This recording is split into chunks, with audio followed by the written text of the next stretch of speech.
When that money fly up to the sky, and the smell of that bread just make it high. No matter how many fake friends multiply, baby girl, it's just you and I. When that money fly up to the sky, and the smell of that bread just make it high. Gerard Fox, what's good, brother? What's happening? Good to have you back as always. I wanted to ask you, as far as this music business, right? And if any, what is the best advice you ever gotten from anyone? That's a good question. Whew. I've gotten advice from a lot of people. I don't know if this the best advice I ever got. I will tell you the most relevant advice that I've gotten from my situation today. Okay. Because I've gotten a lot of advice from people. So I got some advice from an executive over a decade ago. He was a millionaire. He had a successful artist. You know, quote unquote, people say, don't take advice from people that haven't made it or whatever. And that's may or may not be necessarily true. This individual was a self-made millionaire. He had a successful artist that was multi-platinum. And I didn't understand at that time what he was trying to say to me. I get it now. He told me to, as a potential music producer and executive, he said, watch artists like a hawk. Watch them like a hawk because they're extremely self-centered, selfish, on a narcissistic level. Watch them like a hawk. I didn't get that at that time. And I didn't take his advice. And for many years, I respect talent, and I invest in talent. I invested and I helped a lot of independent artists take their situation to the next level, and a lot of it, it turned out not so well for me. I lost, a lot of my investments. I got a bit of understanding of what he was trying to tell me, over the years. And I'll say it like this: not all artists, not all artists. We'll talk about some, right?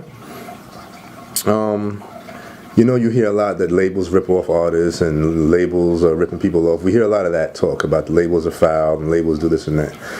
And to a certain extent, yeah, I believe labels have ripped people off to a certain extent. But I think that that's a little over-exaggerated because there's two sides to every coin. Absolutely. Labels take a gamble on you. They take a gamble on you. They take money out of their pockets and they bet on you. I mean, you're not guaranteed to win.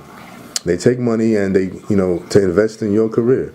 But if you look at it from this perspective, a lot of the money that these labels put and invest on you, these artists are not willing to put on themselves.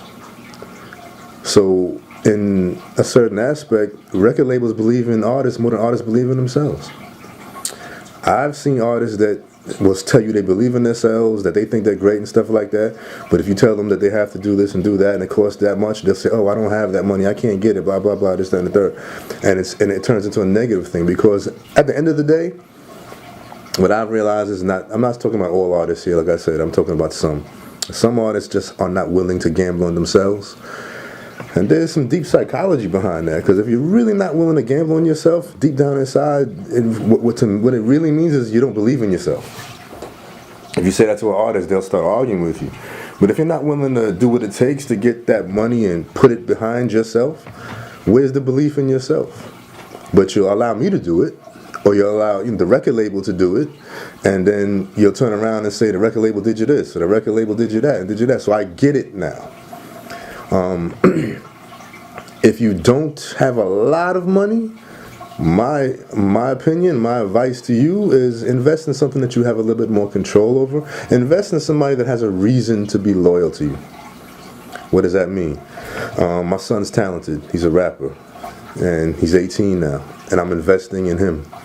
Just like Beyonce's father invested in her, like Billy Ray Cyrus invested in Miley Cyrus, like a lot of people invested in their children. I'm investing in my son. My son has a reason to be loyal to me.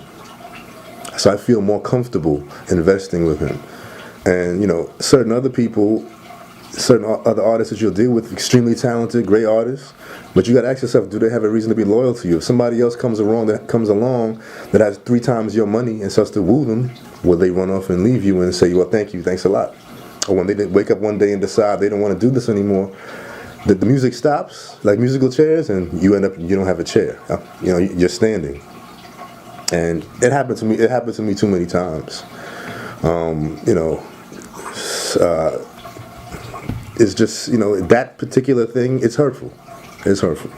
A lot of executives to get a bad rap, but like I said, the bottom line is, you got to think about that. Like, how many people are willing to invest in themselves? Like, a lot of these artists run around here talking this, that, and the third, but I don't see them spending money on themselves. I don't see them spending money on their marketing, their promotion, their recording, their videos. Like, they will not take the same kind of money that a label will take and bet on them, and they won't bet on themselves.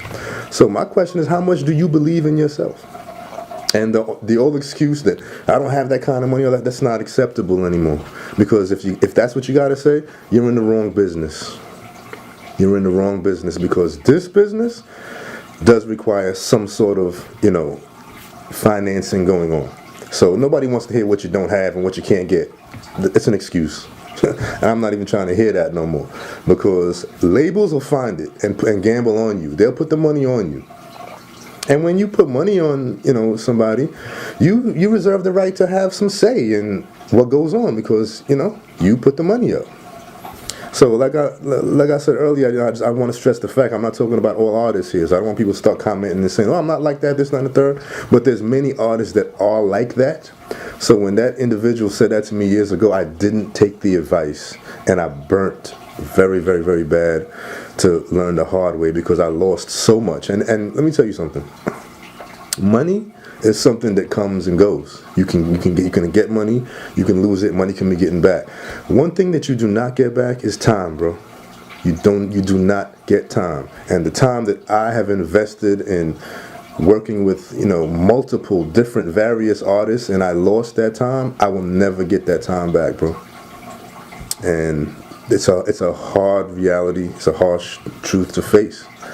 So as a producer and as a potential executive, and you guys out there that are looking to invest in artists, I'm just telling you, be careful. You know what I'm saying? When you do what you do, be very careful, because everything is not what it seems. And just because somebody's extremely talented doesn't mean that they're going to be loyal to you. Doesn't mean that it's a good investment. And sometimes you see artists out on the radio and you're like, oh, they're not that good, and this person's not that great, and you wonder how these people make it, because they're loyal. Some of them are loyal, and they may not be the best singers in the world. They may not be the best rappers, but they did good business with the people that invested with them, and they got to where they got. That's the business part of the music business. The music business is not just about talent; it's about doing good business.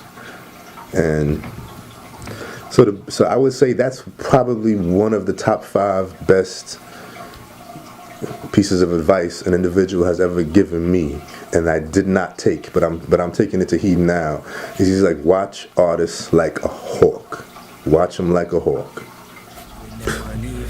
To the sky, and the smell of that bread just make it high. No matter how many fake friends multiply, baby girl, it's just you and I. When that money fly up